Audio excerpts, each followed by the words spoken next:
दोस्तों ये कहानी एक ऐसे परिवार के ऊपर आधारित है जो अपनी बेटी का एडमिशन एक बड़े कॉलेज में करवाना चाहते थे, लेकिन पैसा ना होने की वजह से वो ऐसा नहीं कर पा रहे थे। आखिर में जब उनके पास और कोई रास्ता नहीं बचता तो वो लोग अपने घर में ही एक कसिनो खोल लेते हैं, जिससे रातों रात ही वो लोग करोड़पति बन जाते हैं। तो कहानी की शुरुआत होती है और हम एक फैमिली को देखते हैं जो कि अपनी बेटी के लिए एक कॉलेज देखने आए थे। बाप, जिसका नाम जीतू दलाल है, अपनी बेटी शालू शर्मिंदा से कहता है कि कॉलेज जाने के बाद तुम्हें सिर्फ अपनी पढ़ाई पर ध्यान देना है, ना कोई पार्टी करनी है, ना कहीं घूमना है, और किसी अनजान आदमी के घोड़े की सवारी तो बिल्कुल नहीं करनी। शालू शर्मिंदा कहती है कि आप लोगों ने तो अपनी कॉलेज लाइफ के फुल मजे लिए थे और मॉम आप तो खुले में ही मूत दिया करती थी, तो आप लोग मुझे ये सब करने से रोक क्यों रहे हो। माँ, जिसका नाम मुन्नी हटेली है, कहती है कि हमारे जमाने की बात अलग थी, लेकिन अब लोग बहुत ही ज्यादा आगे बढ़ चुके हैं। जिसके बाद वो दोनों शालू शर्मिंदा को बताने लगते हैं कि अगर कोई भी अनजान आदमी तुम्हें अपने घोड़े की सवारी करने के लिए फोर्स करे तो तुम्हें सीधा उसके गोटों पर वार करना है और वहाँ से निकल जाना है। अब शालू शर्मिंदा को वो कॉलेज पसंद आ गया था और वो कहती है कि मुझे तो यहीं पर पढ़ाई करनी है। आगे घर आकर शालू शर्मिंदा जब अपना मेल चेक करती है तो उसे पता चलता है कि उसका एडमिशन इस कॉलेज में हो चुका है। अब ये देखकर सारा परिवार बहुत खुश होता है और वो लोग अपनी बेटी के लिए एक बहुत बड़ी पार्टी रखते हैं। वहीं पार्टी में वो पप्पू घोटाले को देखते हैं जो कि जीतू दलाल का जिगरी दोस्त था। वो उनके पास आता है और कहता है कि अब तो सब कुछ ठीक हो चुका है, तो क्यों ना हम तीनों अगले महीने वेगस घूमने चलें। इस पर वो दोनों कहते हैं कि एक बार शालू शर्मिंदा का एडमिशन इंदिरा गांधी यूनिवर्सिटी में हो जाए, उसके बाद तुम जहाँ बोलोगे हम वहाँ चलेंगे। फिर रात को डिनर के बाद शालू शर्मिंदा अपने माँ बाप से कहती है कि मेरी सहेलियां मुझे आज रात को उनके घर पर रुकने के लिए बुला रही हैं, तो क्या मैं उनके घर पर जा सकती हूँ। लेकिन ये सुनते ही उसके माँ बाप को फिक्र होने लगती है कि कहीं उसकी बेटी किसी लड़के से अपनी पिंकी न पिटवा ले, इसलिए वो उसे जाने से मना कर देते हैं और सजा के तौर पर उसे पूरी रात सेट मैक्स पर सूर्यवंशम दिखाते हैं। फिर अगले दिन सभी लोग सिटी काउंसिल की एक मीटिंग में इकट्ठा होते हैं, जहाँ पर काउंसिल का प्रेसिडेंट बॉब द बिल्डर बताता है कि इस साल हम अपने टाउन में एक बहुत ही बड़ा स्विमिंग पूल बनाने वाले हैं। इसके बाद बारी आती है शालू शर्मिंदा की स्कॉलरशिप की, लेकिन बॉब द बिल्डर कहता है कि हमारे पास अब इतने पैसे नहीं है कि हम शालू शर्मिंदा को स्कॉलरशिप दे सके।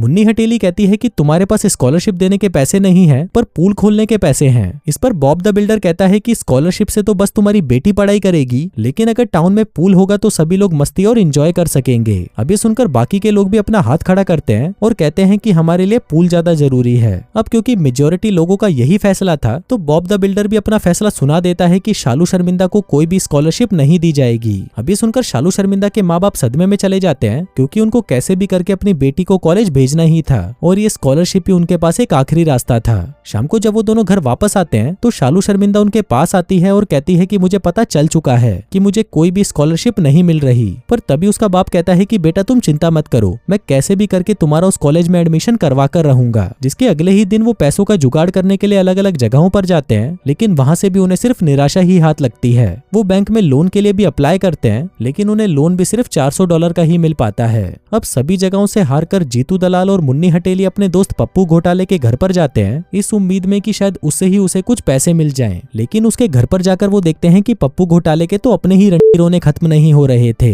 उसकी पत्नी मैरी उसे डिवोर्स देना चाहती थी, क्योंकि पप्पू घोटाला एक नंबर का जुआरी था। वहीं पप्पू घोटाला मैरी को डिवोर्स देने से मना कर देता है, पर मैरी डिवोर्स पेपर्स को वहीं पर रखकर वहां से चली जाती है। आगे मुन्नी हटेली और जीतू दलाल उसके पास आते हैं और उसकी ऐसी हालत को देखकर उसे संभालने की कोशिश करते हैं। तभी पप्पू घोटाला कहता है कि मैं बहुत ज्यादा परेशान हो चुका हूँ, तो क्या तुम लोग मेरे साथ वेगस चलोगे ताकि मैं अपने दिमाग को थोड़ा शांत कर सकूं। अब पप्पू घोटाले की ऐसी हालत देखकर वो उसे मना नहीं कर पाते और उसके साथ वेगस जाने के लिए उसे हाँ कर देते हैं। आगे वेगस पहुंचते ही पप्पू घोटाला उनको एक कसीनो में ले जाता है और उन्हें वहां पर सट्टा लगाने को कहता है। अब जीतू दलाल और मुन्नी हटेली भी उसकी बात मानकर अपने $300 लगा देते हैं और देखते ही देखते वो उन पैसों से $50,000 तक कमा लेते हैं। लेकिन अपना जीतू दलाल, जो कि दिमाग से पूरा ही चूतिया था, वो आखिर में पप्पू घोटाले की बात ना मानकर कुछ अलग ही नंबर पर दाव लगा देता है, जिससे होता यह है कि वो लोग जीते हुए सारे पैसे हार जाते हैं। अब ये देखकर पप्पू घोटाला उस पर भड़क जाता है और उसे कहता है कि भीसड़ी के तेरे को किसने बोला था नंबर बदलने के लिए। जीतू दलाल कहता है कि भाई मुझे तो लगा कि इससे मैं और ज्यादा पैसे कमा लूंगा, लेकिन किस्मत ने तो मेरी घोड़ी बनाकर मार ली। अगले दिन वो लोग अपने शहर वापस आ जाते हैं, जहाँ पर पप्पू घोटाला उनको बताता है कि कसिनो ही एक ऐसी जगह है जहाँ पर जुआ खेलने वाला नहीं बल्कि खिलाने वाला कमाता है। इसलिए मैं सोच रहा हूँ कि अगर हम पुलिस से छुपकर अपने घर पर ही एक कसिनो खोल लें तो हम एक ही महीने में इतना पैसा कमा लेंगे कि तुम अपनी बेटी का एडमिशन इंदिरा गांधी यूनिवर्सिटी में करा पाओ। अब क्योंकि जीतू दलाल और मुन्नी हटेली को कैसे भी करके अपनी बेटी को कॉलेज भेजना ही था, इसलिए वो पप्पू घोटाले को हाँ कर देते हैं। आगे पप्पू घोटाला उनको कहता है कि अब हमें अपने कसिनो के लिए कुछ जुआरी लोगों की जरूरत पड़ेगी, जिसके लिए वो लोग अपने दोस्तों के पास जाते हैं और उन्हें बताते बताते हैं कि पप्पू घोटाले ने अपने घर पर एक नया कसीनो खोला है और अगर तुम लोग भी खूब सारे पैसे कमाना चाहते हो तो आज रात वहाँ पर आ जाना।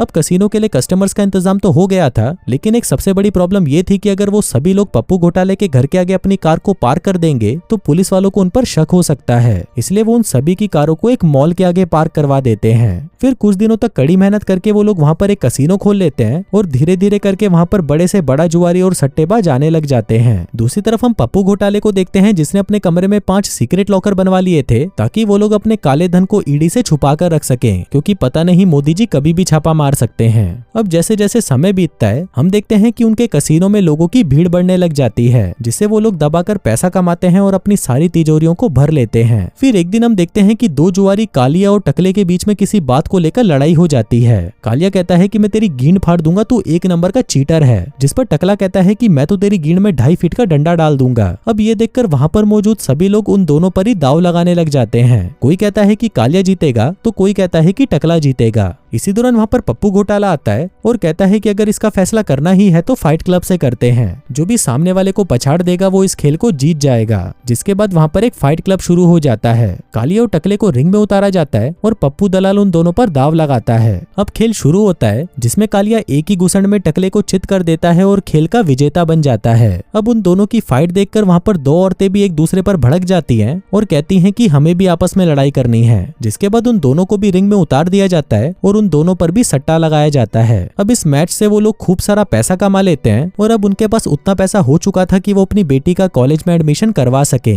उधर दूसरी तरफ सिटी काउंसिल की मीटिंग फिर से रखी जाती है, लेकिन यहाँ पर प्रेसिडेंट बॉब देखता है कि मीटिंग में लोगों की संख्या दिन ब दिन कम होती जा रही है। अब ये देखकर बॉब द बिल्डर को थोड़ा शक होता है और वो अपने एक पुलिस दोस्त आत्माराम को इसकी जांच करने को कहता है। दूसरी तरफ पप्पू घोटाला कमाए हुए पैसों से अपने कसीनो को और भी बड़ा कर लेता है और वो वहाँ पर स्विमिंग पूल के साथ साथ movie theatre, stand up comedy और बॉडी मसाज की फैसिलिटी भी ऐड करवा लेता है। फिर एक दिन वो तीनों अपने सिक्योरिटी कैमरा में देखते हैं कि कसीनो में एक आदमी बेईमानी करके पैसे जीत रहा था, जिसके बाद वो तीनों उसे उठाकर ऊपर ले आते हैं और उसे कुर्सी से बांध देते हैं। वो उसे धमकाते हैं और कहते हैं कि तुमने जो भी पैसे जीते हैं वो वापस कर, नहीं तो हम तेरी गींड मार देंगे। लेकिन वो आदमी उनको बहुत ही हल्के में ले लेता है और कहता है कि तुम फट्टुओं से तो एक मक्खी भी नहीं मारी जाती, तो तुम मेरा क्या ही कर लोगे। अब ये सुनते ही जीतू दलाल एक कुल्हाड़ी निकालता है और कहता है कि मैंने इससे बड़े बड़े लोगों के हथियार काटे हैं। लेकिन ये सुनते ही वो आदमी उन पर और भी हंसने लगता है और कहता है कि तुम लोग तो 1 नंबर के चूतिए हो। तभी अचानक जीतू दलाल से गलती से वो कुल्हाड़ी उसके हाथ पर लग जाती है, जिससे उसकी एक उंगली कट जाती है। अब इतना सारा बहता हुआ खून देखकर जीतू दलाल का दिमाग खराब हो जाता है और वो उस कुल्हाड़ी को लेकर जंगल की तरफ भाग जाता है। दूसरी तरफ आत्माराम ये नोटिस करता है कि आजकल सिटी कॉम्प्लेक्स की पार्किंग रोज रोज फुल हो रही है, लेकिन जब वो सुपरमार्केट के अंदर जाता है तो उसे वहाँ पर कुछ गिने चुने लोग ही मिलते हैं। तभी आत्माराम वहाँ पर एक आदमी का पीछा करता है जो कि छुपते छुपाते कसीनो की तरफ जा रहा था, लेकिन आगे जाकर वो देखता है कि वो आदमी वहाँ से गायब हो जाता है। अगली सुबह तक आत्माराम वहीं पर भटकता रहता है, पर तभी वो देखता है कि वहाँ पर पप्पू घोटाला आता है जो कि किसी से अपने कसीनो के बारे में बात कर रहा था। तभी आत्माराम को देखते ही वो बात पलट देता है, पर आत्माराम को उस पर शक होने लगता है। वो उसे पूछता है कि तुम यहाँ पर क्या कर रहे हो। पप्पू घोटाला कहता है कि मैं तो यहाँ पर जॉगिंग करने आया था। आत्माराम पूछता है अच्छा कच्चे में, पर तभी पप्पू घोटाला अपना फोन निकालता है और उसकी वीडियो बनाने लगता है। कहता है कि ये पुलिस वाला मुझे बिना मतलब के परेशान करने की कोशिश कर रहा है। अब ये सब देखकर आत्माराम की फटकर 64 हो जाती है और वो वहाँ से भाग जाता है। दूसरी तरफ जीतू दलाल ने जब से उस आदमी की उंगली काटी थी उसके बाद से उसे हर जगह पर कटी हुई उंगली ही दिखाई दे रही थी। इससे जीतू दलाल बहुत ज्यादा डर जाता है और खुद को एक कमरे में बंद कर लेता है। पर तभी वहाँ पर पप्पू घोटाला आता है और कहता है कि उस रात के बाद से तो शहर में लोग तुमसे और भी ज्यादा डर गए हैं और उन्होंने अपनी उधारी का पैसा भी टाइम से पहले ही चुका दिया है। तुमको पता है वो लोग तुमको क्या बुलाते हैं? गंडबेधक। अब ये सुनते ही जीतू दलाल 7वें आसमान पर पहुंच जाता है और सोचने लगता है कि भीड़ चोद अब तो मैं ही सबका बाप हूँ। फिर अगले ही दिन से वो तीनों सभी सट्टेबाजों के घर पर जाते हैं और उन सभी की गींद तोड़कर अपने पैसों की वसूली करने लगते हैं। फिर ऐसे ही एक दिन वो तीनों एक महंगे रेस्टोरेंट में खाना खाने जाते हैं, जिस दौरान पप्पू घोटाला देखता है कि उसकी गोल्ड डिगर पत्नी किसी और ही आदमी के साथ डेट पर आई हुई थी। अब ये देखकर पप्पू घोटाला उस आदमी के पास जाता है और उससे लड़ने की कोशिश करने लगता है, पर सामने वाला आदमी तो उसका भी बाप था और उल्टा वो ही उसकी गींद तोड़ देता है। आगे रेस्टोरेंट का मैनेजर वहाँ पर आत्माराम को बुला लेता है, जिसको पप्पू घोटाला कहता है कि उस आदमी ने मुझे मारा तो तुम उसको पकड़ने की जगह मेरे पीछे क्यों पड़े हो। इसी दौरान वहाँ पर बॉब द बिल्डर भी अपनी बंदी के साथ आता है, लेकिन वहाँ पर उन तीनों को देखकर वो काफी हैरान हो जाता है। वो सोचने लगता है कि कुछ दिनों पहले तक तो इन भिखारियों के पास जहर खाने के भी पैसे नहीं थे, लेकिन अचानक से ही इनके पास इतना पैसा कहाँ से आ गया कि ये 5 स्टार रेस्टोरेंट में आए हैं। बॉब द बिल्डर को उन पर शक होने लगता है और फिर उसी रात वो आत्माराम के साथ चुपके से पप्पू घोटाले के घर में घुस जाता है। अब अंदर जाते ही आत्माराम की फटकर 64 हो जाती है और वो देखता है कि वहाँ पर तो जुए का एक बहुत ही बड़ा अवैध कारोबार चल रहा था। तभी पुलिस को देखते ही सारे जुआरी वहाँ से भाग जाते हैं। वहीं पर बॉब द बिल्डर भी आता है और उनके घर की तलाशी लेने लगता है। इसी दौरान उसे वहाँ पर वो लॉकर्स भी मिल जाते हैं जिसमें उन तीनों ने अपना सारा पैसा छुपा कर रखा हुआ था। अब क्योंकि ये सारा पैसा ब्लैक मनी था तो बॉब उन पैसों को जब्त कर लेता है। कहता है कि हम इन पैसों का इस्तेमाल शहर की तरक्की में करेंगे। फिर अगले दिन हम देखते हैं कि जीतू दलाल और मुन्नी हटेली सदमे में थे क्योंकि उनका सारा पैसा जा चुका था और उसी के साथ उनकी बेटी को कॉलेज पढ़ाने का सपना भी टूट चुका था। लेकिन मुन्नी हटेली हार नहीं मानती और जीतू दलाल से कहती है कि हम वापस से अपने कसीनो को शुरू करते हैं, मुझे विश्वास है कि हम लोग फिर से पैसा कमा लेंगे।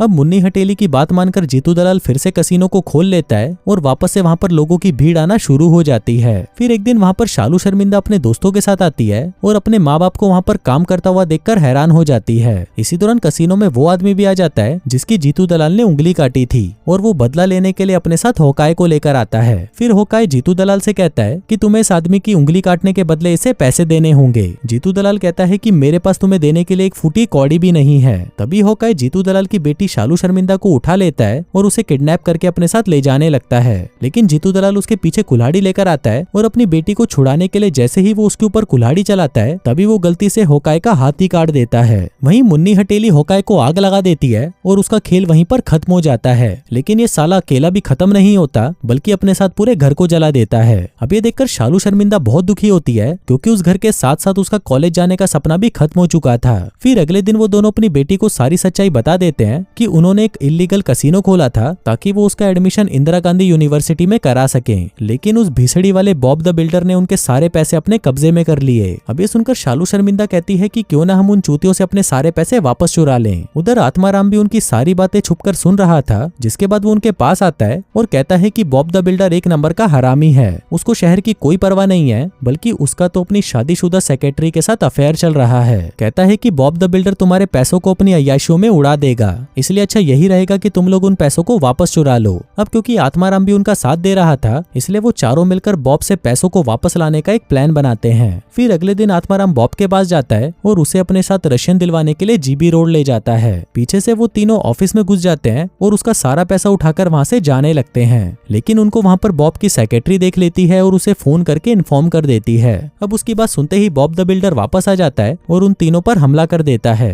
लेकिन जीतू दलाल उस पर भारी पड़ता है और उसे कुत्ते की तरह मारने लगता है। इसी दौरान वहाँ पर आत्माराम आ जाता है और बॉब आत्माराम से उन तीनों को अरेस्ट करने को कहता है, लेकिन आत्माराम उसकी कोई बात नहीं सुनता बल्कि वो उसे ही अरेस्ट करके वहाँ से बाहर ले जाता है। फिर लास्ट में हम देखते हैं कि फाइनली शालू शर्मिंदा का इंदिरा गांधी यूनिवर्सिटी में एडमिशन हो चुका है और अपनी बाकी की जिंदगी वो वहाँ पर अपनी पिंकी पिटवाने में बिताती है। और दोस्तों इसी के साथ ही ये कहानी यहीं खत्म हो जाती है।